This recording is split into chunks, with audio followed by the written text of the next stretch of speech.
some Whispered Wikipedia. So let's get going. I was gonna do the Paris catacombs, but there's a lot of French words that I need to know how to pronounce.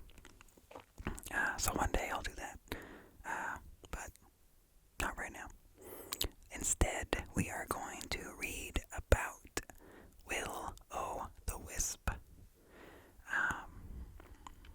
I first heard about Will o' the Wisps in Dracula when I read that in high school, and I thought the idea of them were pretty cool.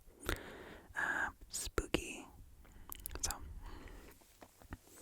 okay, you ready to learn about Will O' the Wisp? I hope so. So, as always, you can either pay attention to the words or just have this as some background noise. Your choice. So, in folklore, a will o' the wisp. In Latin, it means giddy flame. Is an atmospheric ghost light seen by travelers at night, especially over bogs, swamps, and marshes. The phenomenon is known in English folk belief, English folklore, and much of European folklore by a variety of names, including jack-o'-lantern, friar's lantern, hinky punk, and hobby lantern, and is said to mislead travelers by resembling a flickering lamp or lantern. In literature, Will o' the Wisp metaphorically refers to a hope or goal that leads one on, but is impossible to reach, or something one finds sinister and confounding. Wills o' the Wisp appear in folk tales and traditional legends of numerous countries and cultures. Notable wills o' the Wisp include St. Louis Light in Saskatchewan, the Spook Light in southwestern Missouri, Marfa Lights of Texas, the Naga Fireballs on the Mekong in Thailand, the Balding Light in Upper Peninsula of Michigan, and the Hestelin Light in Norway. While urban legends, folklore, and superstition typically attribute wills o' the wisp to ghosts, fairies, or elemental spirits, modern science explains them as natural phenomena such as bioluminescence or chemiluminescence caused by the oxidation of phosphine or diphosphane and methane produced by organic decay.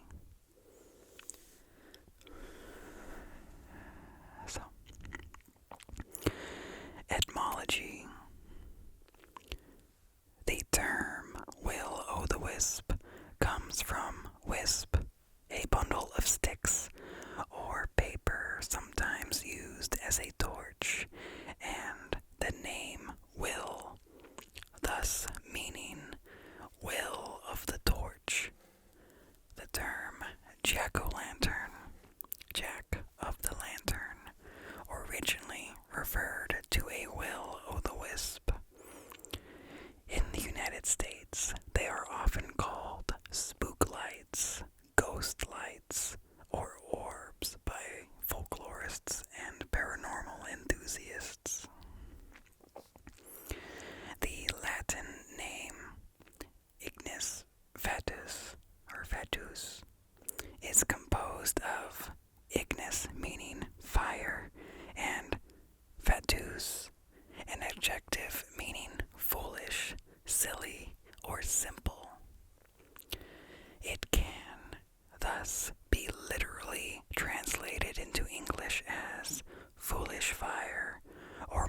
idiomatically as giddy flame.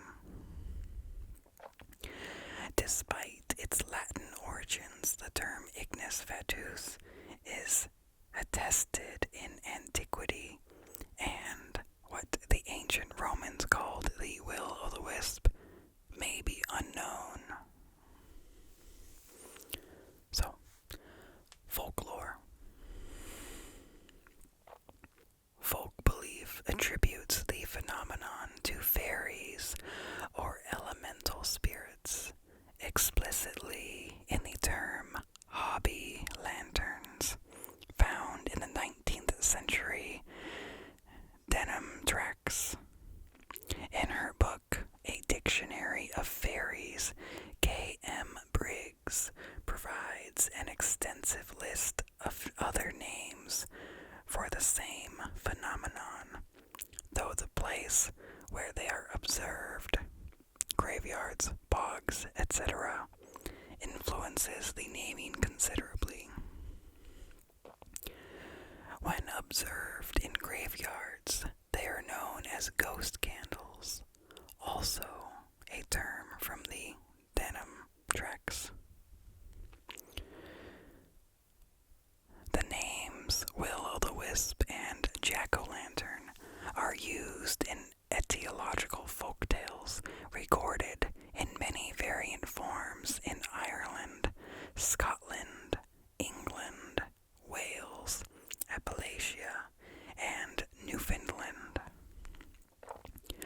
In these tales, protagonists named either Will or Jack are doomed to haunt the marshes with a light for some misdeed. One version from Shropshire is recounted by Briggs in A Dictionary of Fairies and refers to Will Smith. Will is a wicked blacksmith who is given a second chance by St. Peter at the gates of heaven, but leads such a bad life that he ends up being doomed to wander the earth. The devil provides him with a single burning coal with which to warm himself, which he then uses to lure foolish travelers into the marshes.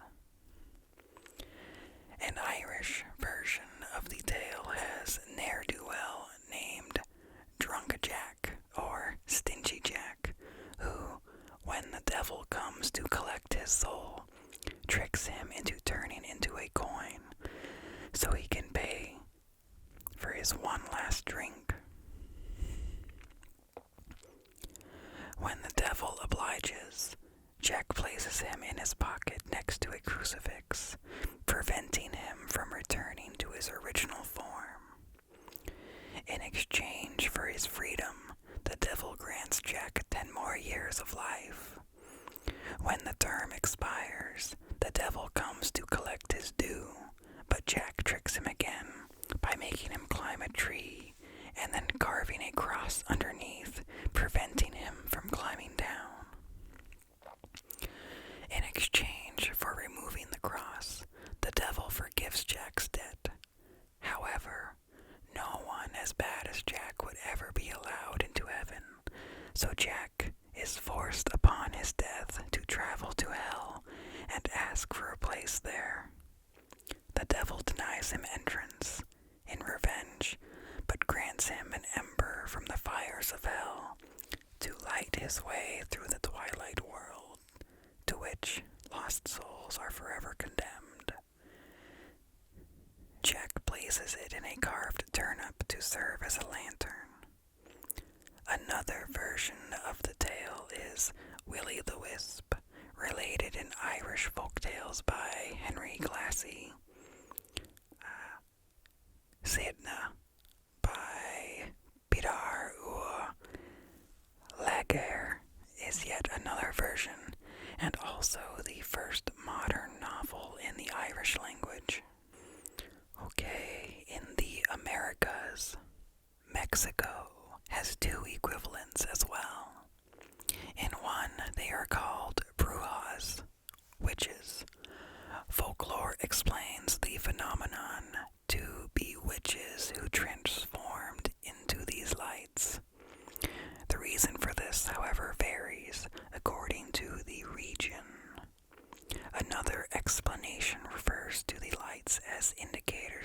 places where gold or hidden treasures are buried, which can be found only with the help of children.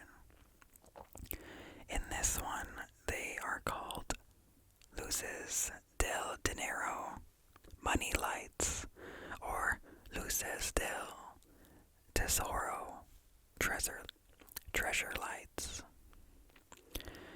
The swampy area of Massachusetts, known as the Bridgewater Triangle, has folklore of ghostly orbs of light, and there have been modern observations of these ghost lights in this area as well. The fée follette of Louisiana derives from the French. The legend says that the fée follette is a soul sent back from the dead to do God's penance, but instead attacks people for vengeance. While it mostly takes part in harmless, mischievous acts, the fée follette sometimes sucked the blood of children. Some legends say that it was the soul of a child who died before baptism. Will-o'-the-wisp is a part of the folklore in Brazil, Argentina, Colombia, Venezuela, and Uruguay. Boitada is the Brazilian equivalent of the will-o'-the-wisp. Regionally, it is called... There's a bunch of different names.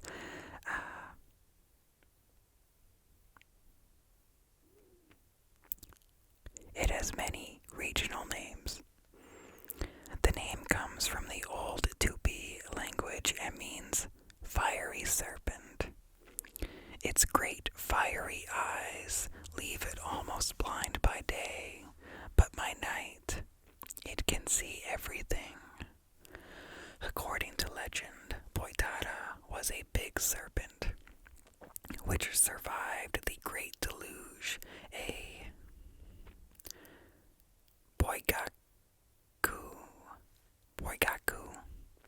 a cave anaconda, left its cave after the deluge and in the dark went through the fields preying on animals and corpses, eating exclusively its favorite morsel, the eyes. The collected light from the eaten eyes gave Boitada its fiery gaze. Not only a dragon, but a great snake, in the native language, boa, or boy, or boa. In Argentina and Uruguay, the will-o'-the-wisp phenomenon is known as luz mala, evil light, and is one of the most important myths in both countries' folklore. This phenomenon is quite feared and is mostly seen in rural areas. It consists of an extremely shiny ball of light floating a few inches above the ground. In Colombia, La Candelaria is the will-o'-the-wisp ghost of a vicious grandmother who raised her grandchildren without morals, and as such, they became thieves and murderers. In the afterlife, the grandmother's spirit was condemned to wander the world, surrounded in flames.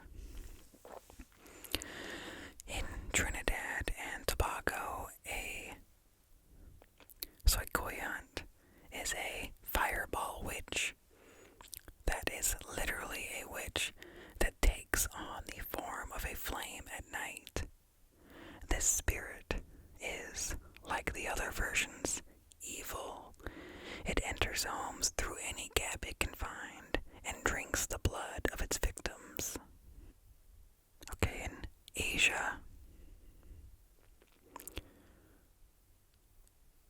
Alea, or marsh ghost light, is the name given to a strange light phenomena occurring over the marshes as of observed by Bengalis, especially the fishermen of Bangladesh and West Bengal. This marsh light is attributed to some kind of marsh gas apparitions that confuse fishermen, make them lose their bearings, and may even lead to drowning if one decided to follow them moving over the marshes. Local communities in the region believe that these strange hovering marsh lights are in fact ghost lights representing the ghosts of fishermen who died fishing. Sometimes they confuse fishermen, and sometimes they help them avoid future dangers. Body ghost light is a strange dancing light phenomenon occurring on dark nights reported from the Bani grasslands. It's seasonal, marshy wetlands and adjoining desert of the marshy salt flats of the Rann of Kutch near Indo-Pakistani border in Kutch district, Gujarat state, India. Local villagers have been seeing these sometimes hovering, sometimes flying balls of light since time immemorial and call it Churbadi in their Kutchi Sindhi language, or Chur meaning ghost and Badi meaning light. Similar phenomena are described in Japanese folklore, including Hirodama, literally human soul, as a ball of energy. Haino-tama, ball of flame. Aberge, Gemonbi, Oceania, etc. All these phenomena are described as balls of flame or light, at times associated with graveyards, but occurring across Japan as a whole in a wide variety of situations and locations. Kitsune, mythical yokai demons, are associated with will-o'-the-wisp, with the marriage of two kitsune, producing kitsunbi, literally meaning foxfire. These phenomena are described in Shigeru Mizuki's 1985 book, Graphic World of Japanese Phantoms. China. Medieval Chinese polymath Shenghua may have recorded such a phenomenon in the Book of Dreams, stating, in the middle region of the reign of Emperor Shi Yu at Yanzhou in the Jiangsu province, an enormous pearl was seen, especially in gloomy weather. At first it appeared in the marsh and disappeared finally in the Zenghe Lake. It was described as very bright, illuminating the surrounding countryside, and was a reliable phenomenon for over 10 years. An elaborate pearl pavilion being built by the local inhabitants for those who wished to observe it. Okay, Europe.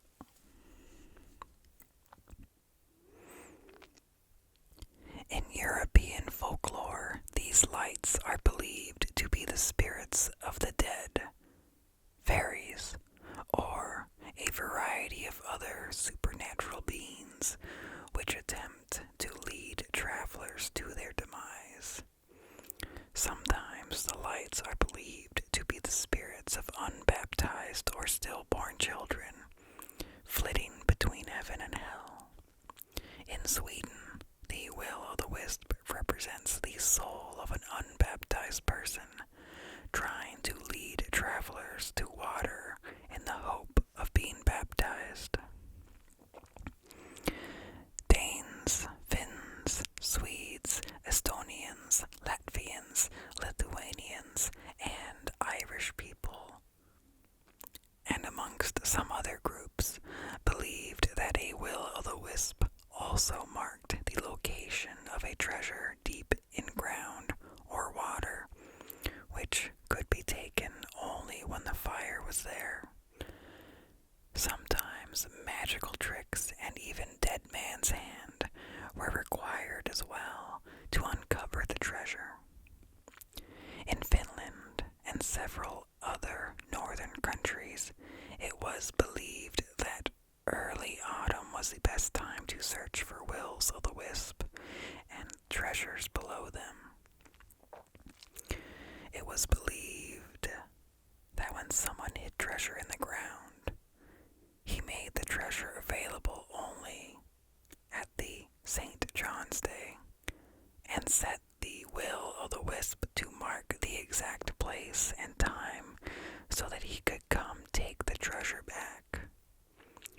For then he could be fulfilled with treasures. The Arnevalkia in Finnish mythology are spots where an eternal flame associated with wills-o'-the-wisp burns. They are claimed to mark the places where fairy gold is buried. They are protected by a glamour that would prevent anyone finding them by pure chance. However, if one finds a fern seed from a mythical flowering fern, the magical properties of that seed will lead the fortunate person to these treasures, in addition to providing one with a glamour of invisibility. Since in reality the fern produces no flower and reproduces via spores under the leaves, the myth specifies that it blooms only extremely rarely. Okay, Britain. The will-o'-the-wisp can be found in numerous folktales around the United Kingdom and is often a malicious character in these stories. In Welsh folklore, it is said that the light is a fairy fire held in the hand of Pucca, or PWCA, Pucca, a small goblin-like fairy that mischievously leads lone travelers off the beaten path at night. As the traveler follows the Pucca through the marsh or bog, the fire is extinguished, leaving them lost. The Pucca is then said to be one of the Twelydeg, or fairy family. In Wales, the light predicts a funeral that will take place in the locality. Wirt Sykes, in his book British Goblins, mentions the following Welsh tale about Pucca. A peasant traveling home at dusk sees a bright light traveling along ahead of him. Looking closer, he sees that the light is a lantern held by a dusky little figure, which he follows for several miles. All of a sudden, he finds himself standing on the edge of a vast chasm with a roaring torrent of water rushing below him. At that precise moment, the lantern carrier leaps across the gap, lifts the light over its head, and lets out a malicious laugh, and blows out the light, leaving the poor peasant a long way from home, standing in pitch darkness at the edge of the precipice. This is a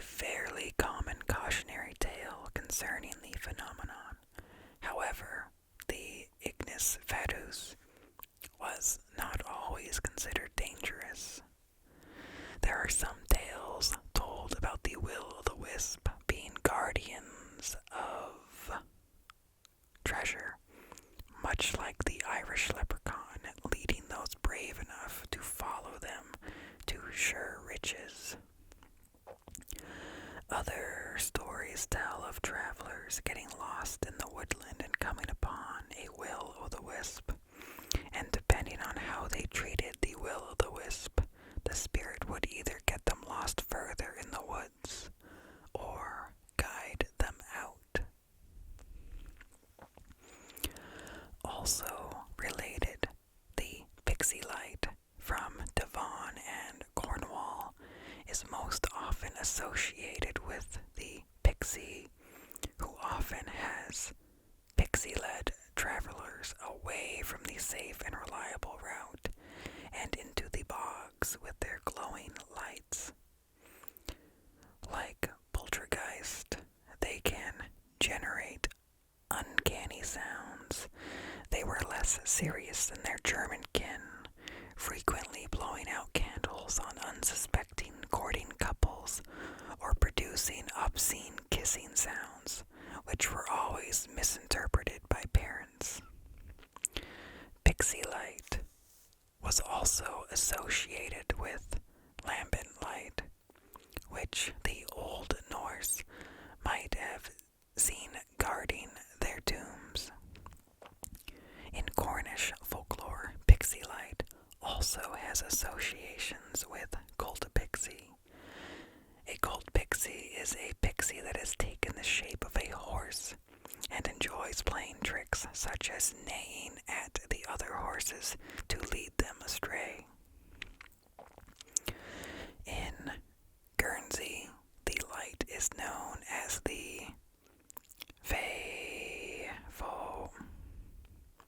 Fio Bollinger, rolling fire, and is believed to be a lost soul.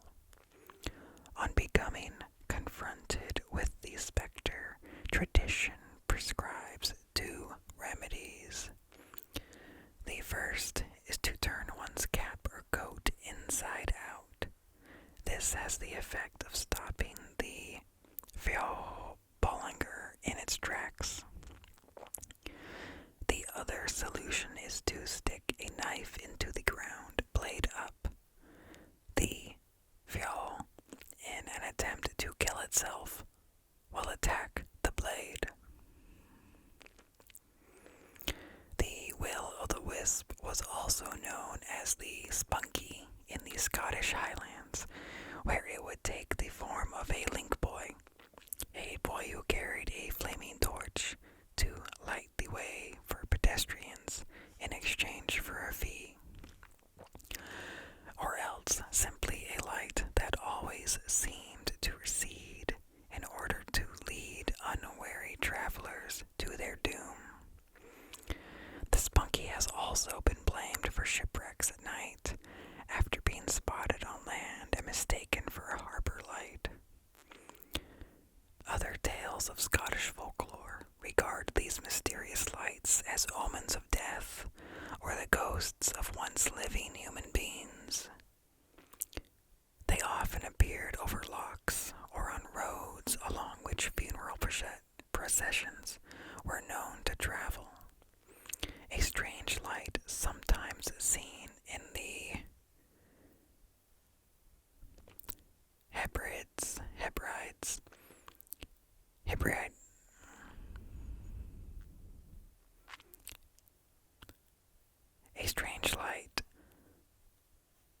A strange light sometimes seen in the Hebrides is referred to as the Tiensith or fairy light, though there was no formal connection between it and the fairy race.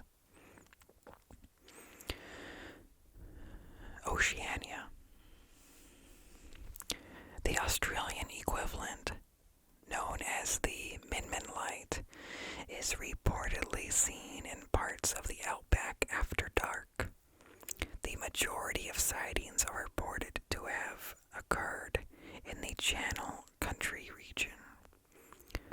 Stories about the lights can be found in Aboriginal myth predating Western settlement of the region and have since become part of wider Australian folklore. indigenous Australians hold that the number of sightings has increased alongside the increasing ingression of Europeans into the region. According to folklore, the lights sometimes followed or approached people and have disappeared when fired upon, only to reappear later on.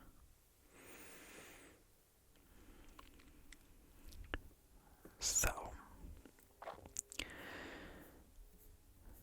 there are a lot of possible explanations other than the paranormal. I'm gonna skip those. And there's a whole list of these lights in literature, in music, visual media. But I think the main folklore part was the most interesting.